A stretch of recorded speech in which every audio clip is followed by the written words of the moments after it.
news out of Sydney this morning, where a car has been torched and an arsonist is on the run after a shocking anti-Semitic attack. A Toyota Corolla went up in flames and vile messages of hate speech were sprayed on several properties in the area. It comes just days after a synagogue in Melbourne was firebombed in what's now been declared a terror attack. Let's bring in Housing Minister Claire O'Neill and Shadow Finance Minister Jane Hume. Good morning. Claire, what is your message to those trying to incite hate and division?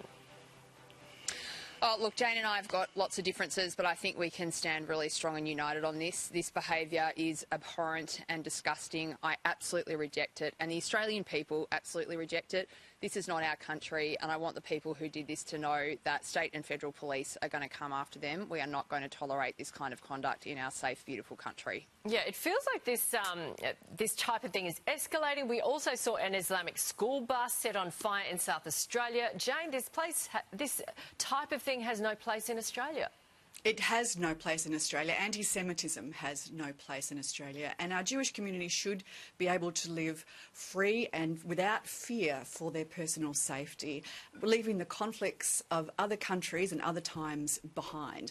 But that doesn't seem to be the case at the moment. Unfortunately, you're right, this is yet another anti-Semitic attack on the back of the Addis Israel synagogue being firebombed last week. It was only a month ago that we saw similar attacks in Woollahra. We saw a protest outside a synagogue in Sydney that saw worshippers cowering inside, waiting for the protest to disperse. This is becoming a pattern that is all too common. What the Jewish community, indeed all of Australia, are looking for is leadership on this issue, but sadly the equivocation of the government, of the Prime Minister, has emboldened and enabled those that are committing these horrific crimes that are unfair on a really important section of our society and our community, and our Jewish community. You're shaking your head, Claire, at that accusation on the Prime Minister? Look, I find this a bit disappointing. I just don't think this is a time for political parties to be playing point scoring. It's just not about that. This is about who we are as a country and the way that we treat each other and the respect and the beautiful safety that we provide. You know, so many people in my community and around our country came to our country because of that safety and because of that ability that Australians have shown to see those conflicts overseas, but to know that here we are all one and united and Australian first. And I think the most important thing that politicians can do at a time like this is not stoke division and not try to play political parties off against each other, but actually stay on the same page. We've got to work together here to make sure that we stand strong, united as Australians, Claire, and that's certainly the work that I'm doing. The Jewish community are asking for more. They're asking for more because they feel unsafe. They've been looking to leadership that hasn't been there. And Anthony Albanese needs to step up and provide more security to the Jewish community. He has prevaricated in the past. It has emboldened people to commit these heinous crimes that have no place in Australia. Again, you know, you do you, Jane. I'm just going to say this is not my community. This is not Australia. We're going to stand strong here together. We're going to work with people who want to support us to build and strengthen our social cohesion in this country. That's the work that I see the Prime Minister doing. That's the work that I see Josh Burns, the absolutely remarkable Jewish Australian who leads the community in South East Melbourne, and I think they're doing fantastic work. I really stand with them, and this is really important. I hope that we can do it together. Okay, let's look at the response the Prime Minister got yesterday when he went to the firebomb synagogue in Melbourne. He was surrounded by people.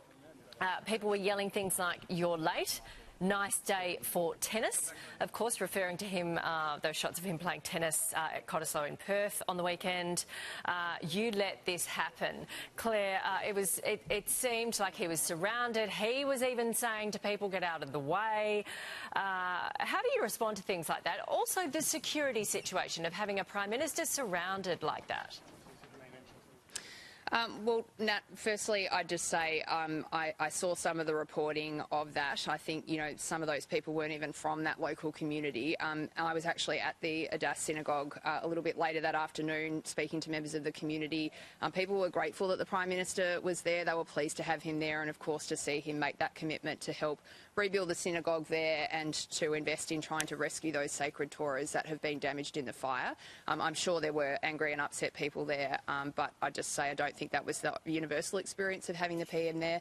Look, my view is the PM's shown real leadership here. He's come to the synagogue. He's done the things that you would want the Prime Minister to do. He's made that commitment to support the synagogue. He's also stood up this big task force to try to make sure that we're cracking down on any illegal behaviour, to make it clear that, you know, that the government won't tolerate this sort of thing. So obviously angry and upset people there, but I think other people there who are really pleased to see him. I think we've covered this topic. Let's get on to nuts and bolts. Hope is finally on the horizon for homeowners, with the RBA leaving the door open to a February rate cut. Michelle Bullock, the Governor of the RBA, revealing fresh confidence on the future of inflation. Jane, should homeowners be positive, expecting relief early in the year? Well, I think it's cold comfort to those that have a mortgage now and were hoping for a rate cut before Christmas. We know that rate cuts could have come sooner in Australia, as they have in other countries, had the government taken more responsibility with its fiscal management, not kept spending and propping up public sector spending, which has kept inflation higher for longer. That's kept interest rates higher for longer. Indeed, the RBA have specifically said that public sector spending has been one of the reasons why they haven't been able to lower interest rates sooner. They're not expecting inflation to come back to band until 2026. That's one of the real reasons why we've seen such a decline in our living standards at 8.7% over the last 2.5 years, because of inflation, because of interest rates, and because of higher taxes. So it's not just that Australians are feeling poorer, they in fact are poorer. Yeah, Claire, I know our interest rates are lower than a lot of other countries, but government spending is one of the reasons people are putting forward. Well, let me make a couple of points there, Nat. Firstly, when Jane and her colleagues were in office, they left and inflation had a 6 in front of it. Now inflation has a 2 in front of it. After Jane and her colleagues said that they would deliver a budget surplus each and every year, they failed to deliver a single one. We've been in government for 2 years and we've delivered back-to-back budget surpluses. Now, there is no question that this has been a really tough year for Aussies around the country, just trying to make those family budgets stack up. One silver lining here is that it was pretty clear from the RBA board minutes that there is a little bit of a change of tone, and I can tell you no one wants a rate cut more than the Australian people, and we're doing everything we can to help those budget surpluses, and then that support we're giving to families to try to just give that assistance that we can. $300 energy supplements, a tax cut for every Australian taxpayer, the support for bulk billing and making sure that we're providing cheaper medicines. I'll just make one final point, Nat. Most of that support that I just mentioned there, Jane and her colleagues have actually actively opposed. So I know people have had it tough. They would have had it a lot tougher if Peter Dutton had been Prime Minister this year. OK, we'll leave it there.